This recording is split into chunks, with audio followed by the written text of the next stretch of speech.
In the military, there's just a closer bond because we spend 24/7 together under some very drastic environments.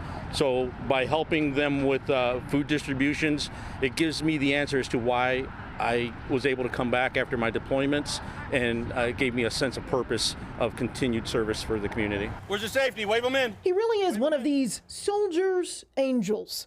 The group running a food drive for veterans and low-income active military in Southfield, people who served our country experiencing some degree of food insecurity. They expressed to me how much even just the food that we provide for them on a monthly basis just helps them significantly. While some data suggests other challenges that veterans face, like homelessness, may be on the decline in Metro Detroit, the Department of Veterans Affairs still has ambitious goals on the national level, underlining what is still an issue. This year, they're hoping to place 38,000 homeless vets in permanent housing and engage with at least 28,000 unsheltered vets to get them housing and other services. We as a community, as a state, as a city have done a lot of really important work to move the needle. It just hasn't gone nearly far enough. According to Adam Ollier, the director of the Michigan Veterans Affairs Agency, the state has the 10th largest veteran population in the country, a little over 500,000 people who served.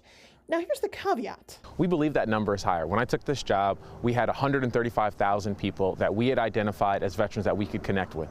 Today, that number is 350,000. So we've more than doubled the amount of folks that we are connected with, but that still leaves a huge gap. Part of why that gap is so important is because funding to address homelessness among vets and other support services is doled out at the federal level depending on who we know about. Day in and day out, I talk to veterans who are like, well, you know, those benefits are for somebody else. Somebody else needs those more. When the reality is, if they are not taking advantage of those benefits, then the benefits don't happen for other service members. The state's Veterans Affairs Agency is using $2 million to combat homelessness, but everyone working on the problem agrees it's far from enough to better serve a community that served us so well. Hillary Golston, Fox 2 News.